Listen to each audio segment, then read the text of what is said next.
Kubermisdaad is besig om vinnig toe te neem en Suid-Afrika is een van die lande wat die meeste geteiken word.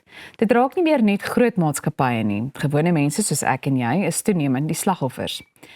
Nou Jacques van Heerden, die stigter van Global Technology Security Providers, kuier vandag hier by ons om ons te help verstaan wat kubermisdaad regtig is en hoe ons onsself beter kan beskerm. Baie welkom aan jou.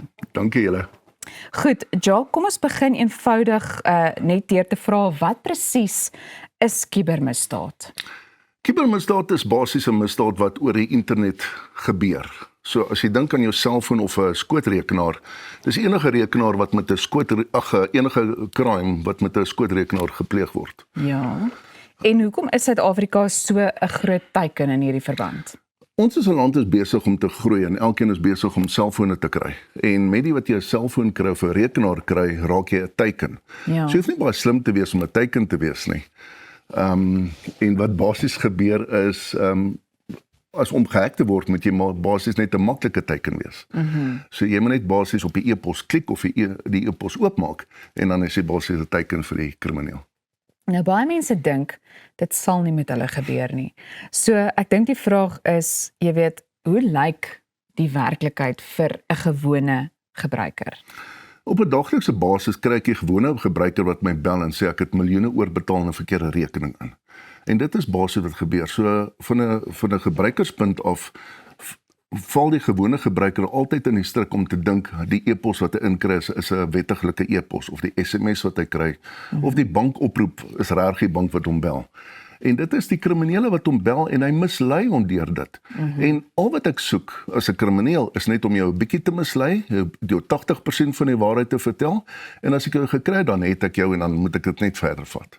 Goed, nou jy het ook 'n paar goedjies hier vir ons saamgebring. Wat presies is dit? Net om vinnig te wees, hierdie is maar net ek noem dit speelgoed. Ja. Hierdie een is besig om julle wifi te hack. Hy's klaar in die wifi in. Goeiemôre een. Hy's klaar toegang Gesien hier gekry. gebeur iets op hierdie skermpie, ja. Maar dis reg genoeg vir klein goeters. Hier is nou vir jou groot corporates. Ek sal hom op 'n drone sit, dan sal ek na die corporate toe vlieg as hy nou op 'n hoë gebou is. Anders sit ek dit maar net in my laptop sak en loop ek in. Weet soos hierdie tipe goeters is 'n RFID reader. Hom sak in my mou sit, en dan loop ek net verby en dan steel ek jou kaart se ID. En dan het ek toegang na die gebou. Dit is regtig so maklik. Jy het oefening nodig, maar dit is regtig so maklik, ja.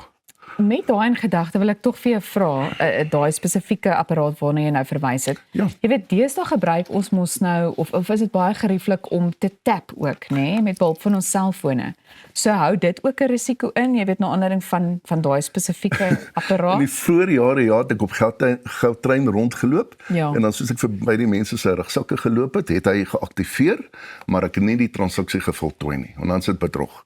So ek het meer 'n proof of concept gedoen om te sien of dit werklik so is.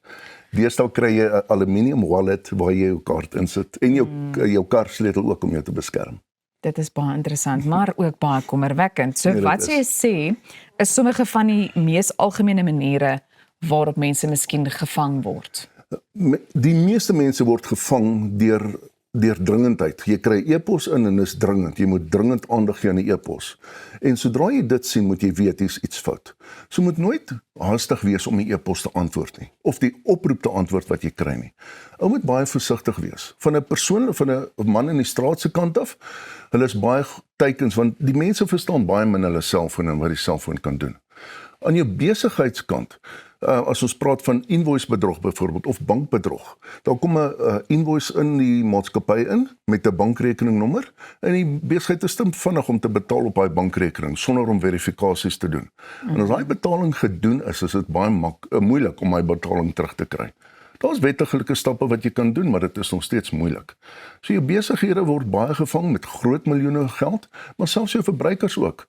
Ek het soos 2 weke terug 'n persoon gehad wat 4 miljoen verloor het, net deur geld in die verkeerde rekening in te betaal. Jy weet, en dan dink ek ook aan iets soos byvoorbeeld, ek dink die meeste van ons het al 'n oproep ontvang van 'n sogenaamde selfoonverskaffer en dan word daar gesê, nee, iemand het nou jou SIM-kaart gekloon Dis waar. en jy moet nou dit of dat doen om hierdie probleem nou uit te sorteer. So dit val ook onder Dit is die skelm wat jy nee. bel. Dit is die skelm en al wat hy wil hê is jy moet jou selfoon afsit. Want as jy jou selfoon afsit, die registreer jy van die netwerk af en dan kom die nuwe SIM-kaart online wat hulle gevat het. Goed, wat is sommige van die basiese reëls wat mense moet ken of van weet wat die kuberruimte betref? Eerstens, ken jou apparaat, jou selfoon. Ken jou selfoon, weet wat hy kan doen. As jy 'n e-pos inkry en jy het hierdie kompetisie gewen, en jy het nie ingeskryf vir dit nie, dan moet jy weet, ignoreer dit. As jy 'n e-pos kry en sê jou pakkie is op hul want jy het nie jou geld betaal nie, het jy 'n pakkie wat op pad is? Nee, so ignoreer dit. Mense is te maklik om te val vir hierdie scams wat daar uitkom en te klik op die links. Want sodra jy op daai link klik, dan het ek toegang na jou toe en jou rekenaar. En van daar af sprei ek dan baie stadig in die res van die besigheid in. En dan soos ek versprei na die res van die besigheid toe, vat ek al daai ander rekenaar se toegang en ek het dit en voor die einde van die dag het ek toegang na die hele besigheid toe. Goed, nou jy nou vir ons net so vinnig, jy weet, vertel van sommige van hierdie goedjies wat jy nou saamgebring het ateljee toe. So my vraag is, waarvoor word dit dan nou gebruik? Gebruik jy dit vir navorsing in die verband om mense meer bewus te maak? So in my wêreld is ek 'n ethical hacker. Wat beteken is maatskappye sal my huur om in te breek. So ek het al die skills van 'n gewone hacker, maar net op 'n etiese basis. En dis baie belangrik. Soos byvoorbeeld enige rekenaar het 'n wagwoord, paswoord skerm. Hierdie ding gee my toegang om verby dit te kom sonder om my paswoord te ken. Dit werk op servers en op workstations. So ek word gehuur om basies in maatskappye in te gaan en dan sit ek met die bestuur van die maatskappy en IT om hulle te help om te verstaan wat ek gedoen het, hoe ek dit gedoen het en dan verby te kom.